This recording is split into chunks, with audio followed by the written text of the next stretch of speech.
Oke guys, selamat. Pokoknya selamat pemenang kuis. Pemenang gue bukan guys.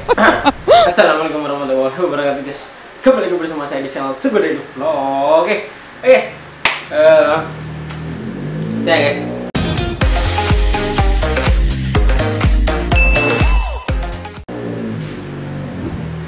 Kali ini guys, waduh suara mobil ya guys. Sorry tadi.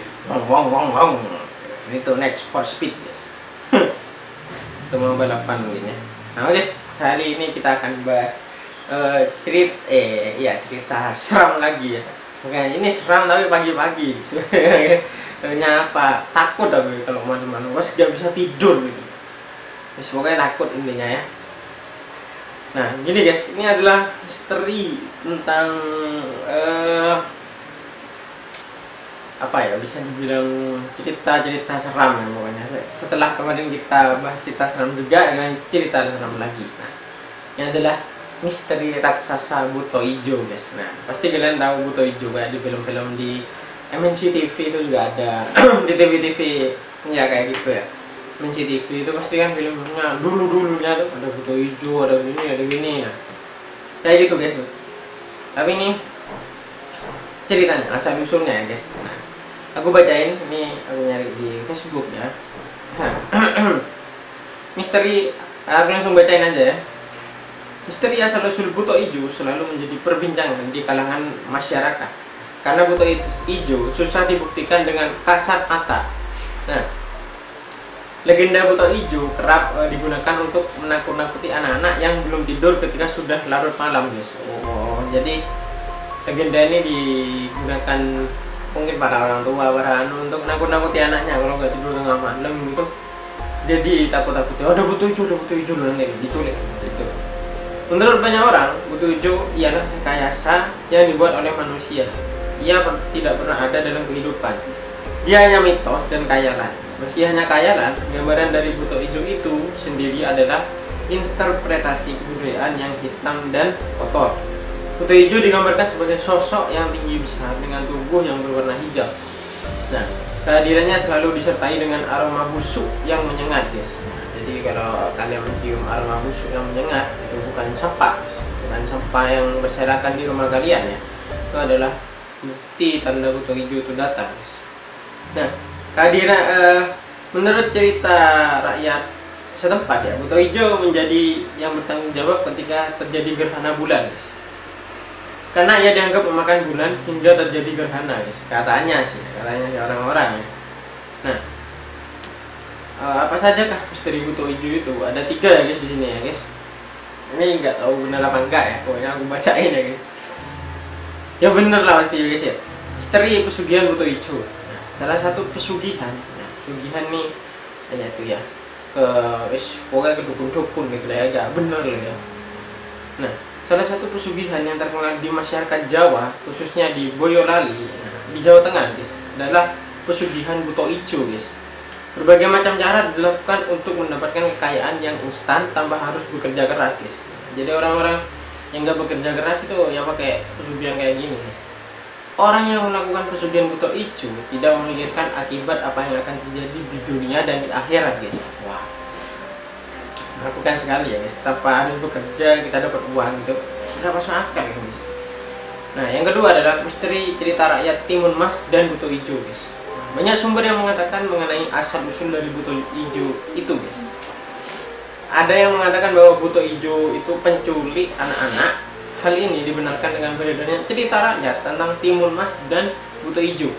Dijelaskan dalam cerita tersebut bahwa buto ijo sosok tinggi besar berwarna hijau yang suka menculik anak perempuan guys. Hati-hati anak perempuan ya, bukan anak laki-laki. Aku bisa nih. Dan misteri wujud dari buto ijo guys. Yang ketiga, terakhir ya guys. Menurut ahli spiritual mereka membenarkan sosok buto ijo tersebut adalah makhluk tinggi besar yang berwarna hijau.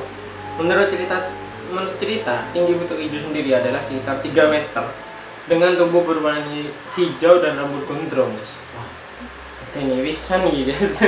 Nah guys, ini kita lihat ya guys.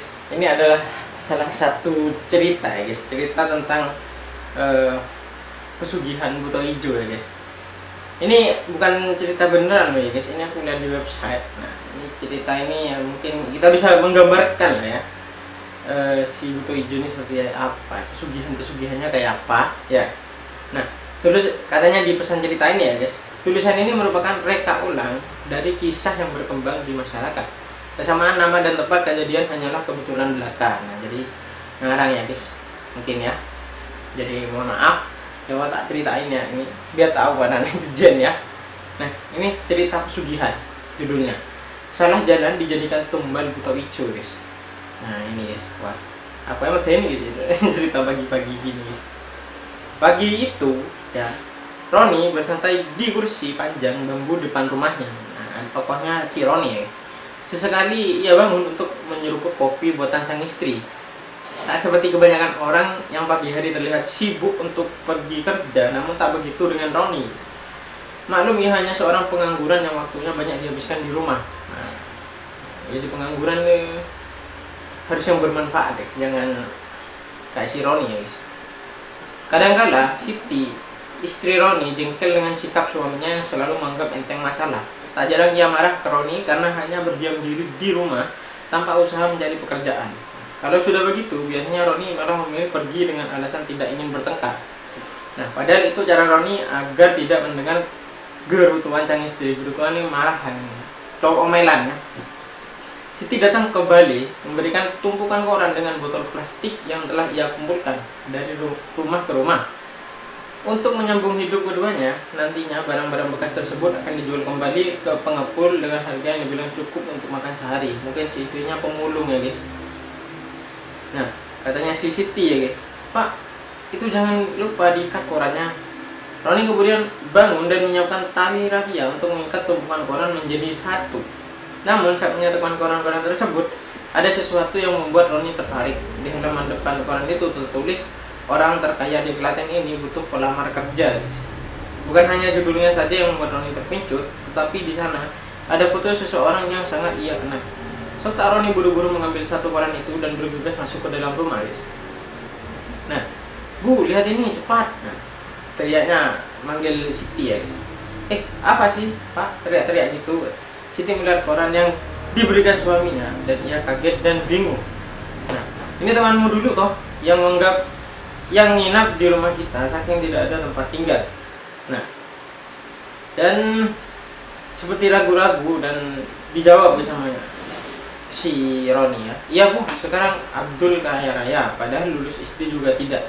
Di koran ini enggak ada penjelasan dari mana kekayaan Abdul. Kamu daftar kerja aja Pak, kerja di dia.